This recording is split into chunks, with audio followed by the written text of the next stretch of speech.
So number one for me would be probably the same as a lot of other people, and I would say that the power.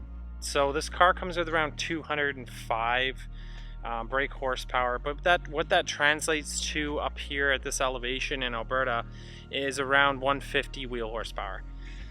That's rough. The Civic Si I had, the 2015, felt a lot faster than this car. A lot of people talk about the fact that this car doesn't have full power, it's a momentum car, this, that, the other thing, but for me, I don't know, like it should have a little more pep in the step, and that has been, you know, fixed with the new BRZ GR86. They've added the power, people are responding, they think it's great, but if you are one of the people that has an older gen, the first gen, or is looking at buying a first gen because they're a lot cheaper, you know, you're going to notice the power is not there compared to the new car.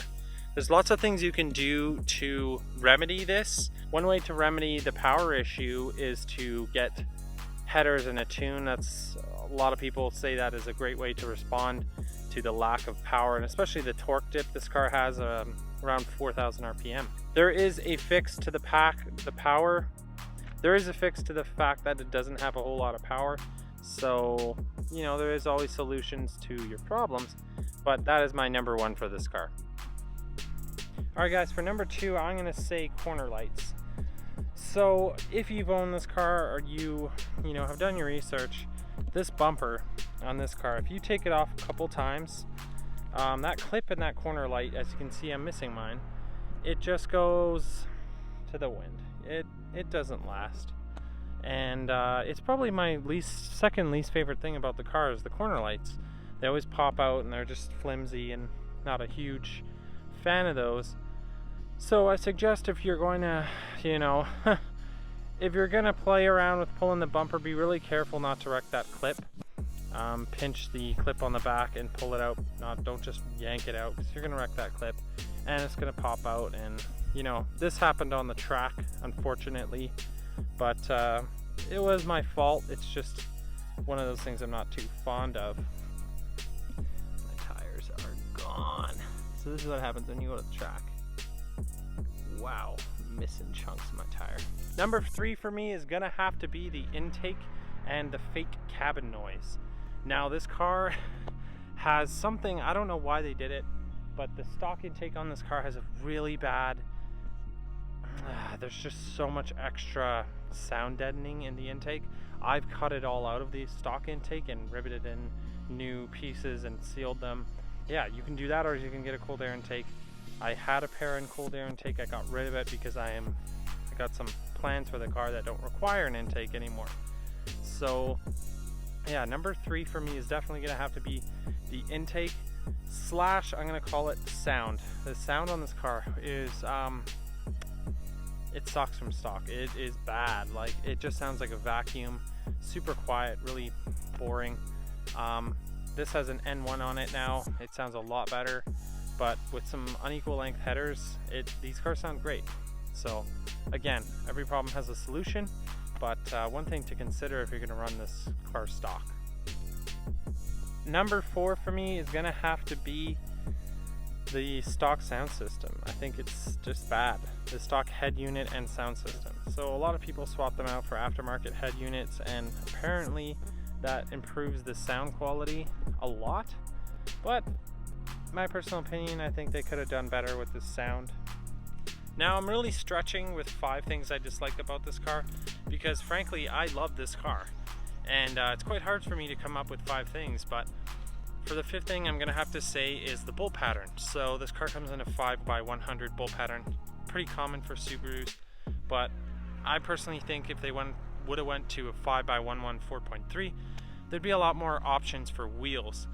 Now I was able to find wheels I really like. These are Audhon, I'm not sure if I'm saying that properly, Audhon AH05s. I really like these. These are an 18 9.5 with a 225 tire, which is way too skinny. I'm gonna run 2 55/35s and see how that turns out, but I believe they're 38 offset and I don't have any rubbing issues. This is my dog, Remy. Alright guys, let's move on to the things I like about the car. So for me, number one is going to have to be the looks. I find the revised front end of the 2017 Plus 86 probably my favorite out of all the chassis.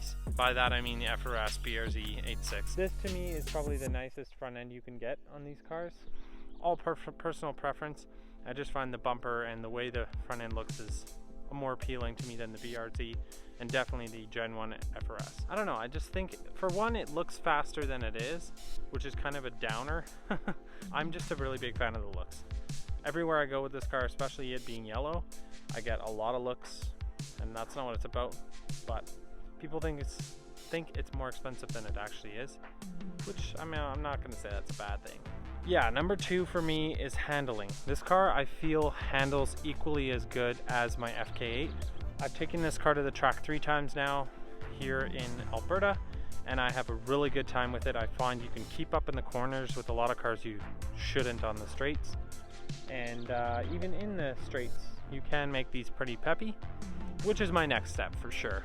So stay tuned for that if you guys want to see this car make more power than it does. This car's handling is amazing stock, and with aftermarket suspension and just tuning and everything else like you can throw at it, it's a contender for sure. So my third favorite thing about the car is going to be the interior.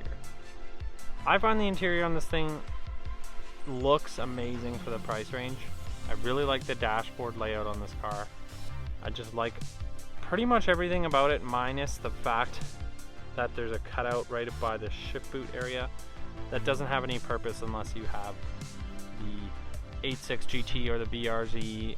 Comes with heated seats and stuff, but I just feel that little dip. I'll show you what I mean. It's pretty dirty in my car right now, but that little dip there just doesn't serve as a purpose minus the heated seats. I just feel like they could have done that better. But the interior on the car I really love. The steering wheel on the 86 is very comfortable. I upgraded to a carbon fiber steering wheel, which I can show you guys here. So it feels way better in the hands than the stock wheel does. It looks a lot better. Sharp piece. Definitely feels amazing when you're driving the car. It changes a lot of, I wouldn't say it changes the dynamic of the handling of the car, but I love the steering wheel. Yeah, overall I love the interior. The back seats are pretty much useless. I've gutted my rear because I don't usually have a lot of passengers in the car. Number 4 for me is going to have to be the aftermarket for this car. There's so many body kits you can get. Little fender garnishes, duckbills, spoilers, front lips, hoods, interior pieces, upgradable seats. There's just all that side. The cosmetic side is huge for this car. And not only that, there's a lot of companies that sell turbo kits, superchargers. You know, you got Innovate, you got Edelbrock, you have HKS, you have Jackson Racing. They all make kits for the car. Huge aftermarket scene. When this car came out, I feel it sparked the sports car era, for the new sports car era, like, you know, the 90s. I feel this car brought all that back. Number 5 for me is the fact that this car is very light. So mine weighs around 2650, which is super light. That's so light. Just by gutting the rear interior and having the base model, it's at 2650 pounds, which is wild. Once this thing's 300 wheel horsepower, power to weight ratio is pretty good. There is ways you can save a lot of weight on this car. I've seen a post, a couple posts actually, but one of the guys had his 86 down to 2300 pounds, which is crazy. That's crazy. Lots of potential. People have swapped the motor on these, the 2JZ, 1JZ, V8. There's even been Ferrari swaps. This is kind of off my main tangent here, but you can pick one of these up. I've seen them as low as like $9,000 with a blown motor. I've seen them $12,000 with a motor with like 130K on them, which is amazing. Now when I think about that, I say, let's say I can pick one of these up for 12 to 13 grand. I dump 10 into it. Now I have a car that's worth 23,000, but it's faster than the new gen. In my opinion, I'm sorry guys, I know I'm gonna get hate for this. I like this exterior better than the new one.